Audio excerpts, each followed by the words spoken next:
With diabetes impacting millions of people worldwide, including a significant portion of the South African population, it's crucial to understand this growing health challenge. With me today is endocrinologist Dr. Joel Dave. Welcome to the show, Doctor. Thank you very much, and thanks for having me. So lovely to have you here.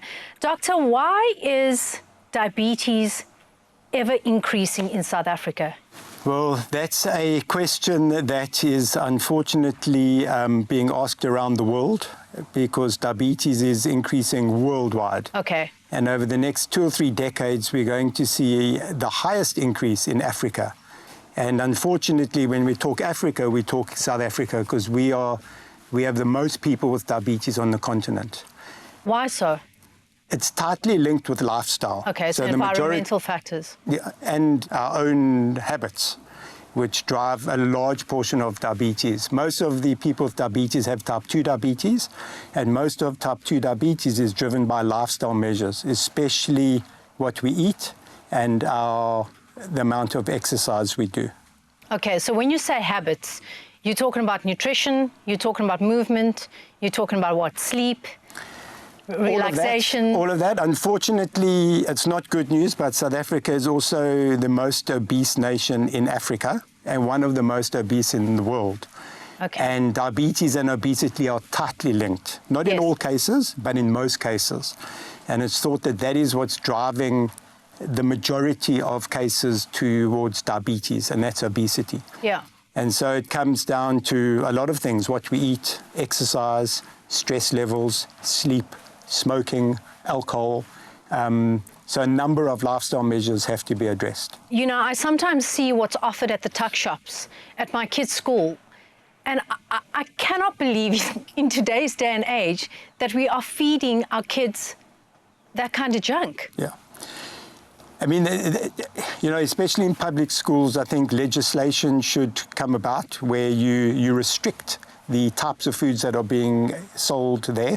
America has done this. America at least has recognized that they have a problem, and they have put measures in place to hopefully curb their overweight and obesity problem. Yeah. Unfortunately, in South Africa, yet there hasn't been anything. But, you know, we are on a severe incline in the number of people who are overweight and obese.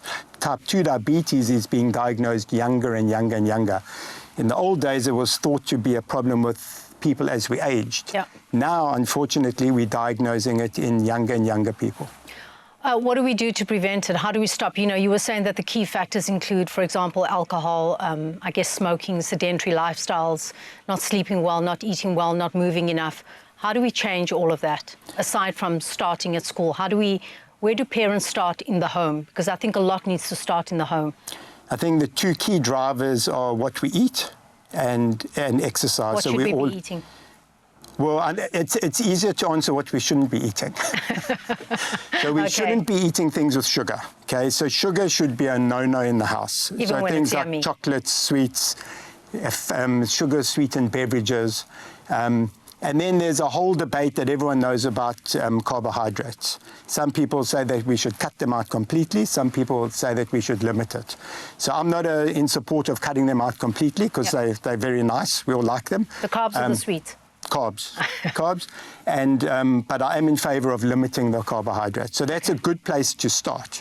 So when you talk about carbohydrates, you obviously, because there's 2 types, right? So you're talking about the carbs that turn into sugar. So for example, bread, pasta, pastries, that kind of carbs. Yeah. You're not talking about broccoli and celery. No. So you get carbs from vegetables as well, but not as much as you get from bread, pasta, rice, potatoes, chips.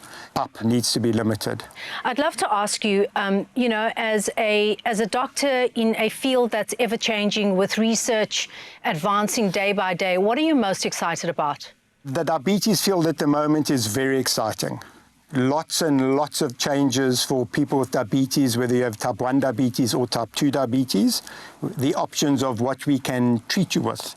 There's also studies now showing that in some lucky people, we can actually reverse diabetes. And what happens when because that was going to be my next question, are we going to get to a place where diabetes can be reversed? Like, for example, insulin resistance, I believe, can be reversed. Were those patients that did reverse their diabetes, what did they do? So as science progresses, we're understanding now that the pathophysiology of type 2 diabetes is not as simple as we previously thought. What does that mean, patho? So the way we develop and our risk factors for developing diabetes. Okay. There used to be sort of two main ones, which was overweight and insulin resistance, and something wrong with the beta cell in the pancreas that makes insulin. Okay. Now there's at least 11 different mechanisms by which someone can get type 2 diabetes. So if your diabetes is primarily driven by your habits and the fact that you're overweight or obese, you're in terms a little bit lucky because you are a candidate for diabetes reversal. And the way you do that is by severe lifestyle changes. Okay. Limiting sugar, restricting carbohydrates, and losing weight. Yeah. And there's people out there with diabetes reversal programs that have got great success. Where do people get tested, and what are the different ways they can test? So we've obviously got public and private sectors. Much easier to go somewhere in the private sector to your general practitioner to get tested. A little bit more difficult in the public sector because just walking in for routine screening and testing is unfortunately a bit limited, but people can still try. And the best and easiest way is a fasting blood glucose.